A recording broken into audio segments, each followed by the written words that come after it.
नमस्कार। आप देख रहे हैं सीडी न्यूज बिहार और मैं बांका जिला चांदन प्रखंड में बड़ुआ नदी के तट पे खड़ा हूँ। अब बड़ुआ नदी के तट पे खड़ा हूँ। बड़ुआ नदी में स्नान करने का मौका मिला और आप जानते हैं कि बड़ुआ नदी के बगल में ही पहाड़ नाथ बाबा है, जहाँ अष्टजाम का कार्यक्रम चल रहा है। अद्भुत देवी देवताओं का जो परिचय होता है, देवी देवताओं जो अपना रूप दिखाता है, अद्भुत दिखाता है। रात में मंदिर के बगल में मैं सोया था और मेरे साथ पंडित जी भी है। एक नाग निकला तो दर्शन तो दिया, लेकिन हम लोग नींद में थे। लेकिन जो बच्चे देखा वो हल्ला किया। और संत कबीर कहा गया है कि संत जो है कबीर, जो हम साधु संतों के साथ बीच में जब रहते हैं तो कहीं न कहीं ज्ञान मिलता है और हमारे हिंदू धर्म का जो रीति रिवाज है उसको समझने के लिए मिलता है कि जब कभी मंदिर मस्जिद कहीं भी गुरुद्वारे कहीं भी जाओ तो नींद नहीं आनी चाहिए, लेकिन जब देवी देवता के स्थान पर नींद आ जाता है तो वहाँ पे ऑटोमेटिक भगवान दर्शन देता है। कहते हैं कि वो सांप था, लेकिन सांप नहीं था, वो नाग देवता था। और पहाड़ नाथ के बाबा का बहुत बड़ा कृपा है। अभी बड़ुआ नदी के बगल में हूँ। आप जानते हैं कि देश भर में अभी इस टाइम जो है जिस प्रकार गैस की किल्लत की आवाज उठ रहा है हर जगह, उसी प्रकार आने वाले समय में पानी का भी किल्लत होगा। पानी बचाओ देश बचाओ, पानी बचाओ देश बचाओ। अब मेरा कार्यक्रम में जो दिल्ली में हम 2 कार्यक्रम दिखाए थे, नल जल और पानी गंगा के जो केंद्रीय मंत्री था जल मंत्री, उनका भी कार्यक्रम कई बार फेसबुक पे यूट्यूब पे मैं डाला हूँ। और आज नदी किनारे, बड़ुआ नदी के किनारे हूँ और हमारे साथ मेहसरी के पंडित जी बोल बाबा बम बाबा करके है और उनसे मिलवाना चाहता हूँ। पंडित जी आप कैसे हैं? प्रणाम आपको, चरणों में स्पर्श करते हैं। बहुत अच्छे हैं। आप रात में एक दर्शन हुआ नाग बाबा का, कैसे आपको देखने मिला? हम कहाँ सोए थे और क्या था पूरे? आप हमारे बगल में थे और हम भी तो सोए थे, लेकिन उधर से एक लोग आया जिसने हल्ला किया और हमारे बगल में जो बम बम बाबा थे उसने बताया कि रात में एक नाग बाबा ऐसे फोकार मारे और चले गए। तो ये आप क्या मानते हैं? क्या ये देवी देवता की भगवान शंकर का रूप है या अचोक रूप है या कोई जानवर को देखने के लिए आया? क्या आप मानते हैं? क्योंकि इस टाइम हम लोग स्नान करके मंदिर के रूप में चल रहे हैं और अभी वहाँ कार्यक्रम चल भी रहा है, हरे राम का कार्यक्रम चल भी रहा है। और हम लोग दोनों पंडित जी और हमारे गुरु जी जो है, हम साथ में ही स्नान करने के लिए हम आए और इस बात को चर्चा करने सोचा कि थोड़ा आप लोग को भी जानकारी दूं।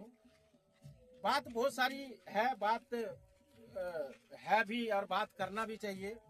एक बात पंडित जी, अभी हमारे जो देश में सबसे ज्यादा जो बात उठ रहा है, हमारे एक संत जो है हाल में ही सिमुलतला में एक कार्यक्रम किया, काफी भीड़ हुआ था, जग हुआ। कैलासानंद जी, हाँ कैलासानंद जी सिमुलतला में किया था और काफी लोग आए, काफी लोग को सीखने समझने के लिए मिला।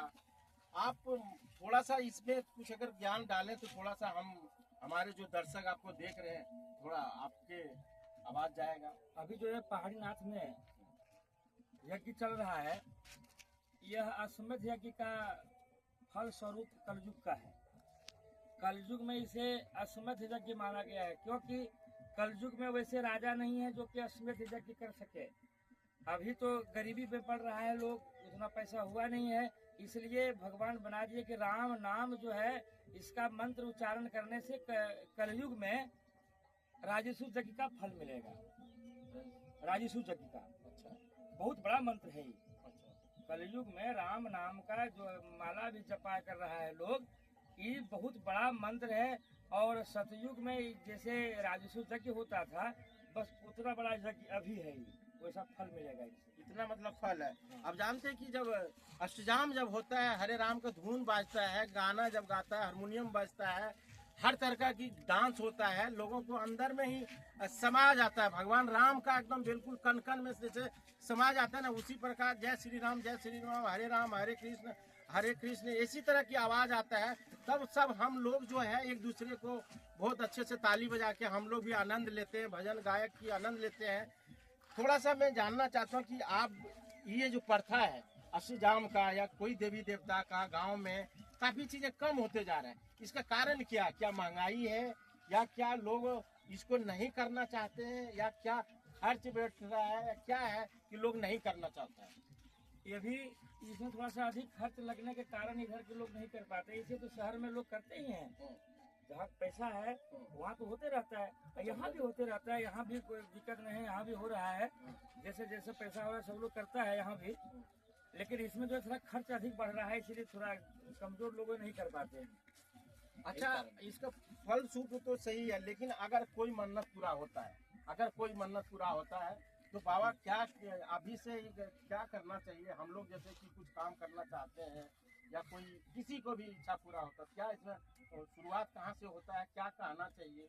ये थोड़ा सा लोगों को में जानकारी होनी चाहिए। जैसे देखिए, सत्कर्म देव कर्म में जो खर्च हो, यह मैं डंका की चोट से कहता हूँ, जितना पैसे खर्च होगा उसे सवैया पैसा आपको मिलेगा, ये हमारी गारंटी है, गारंटी है। तो जैसे लोग इसको करेंगे तो उनको गारंटी है जरूर पैसा मिलेगा, और उतना पैसा मिल जाएगा, उनको सगुन मिलेगा।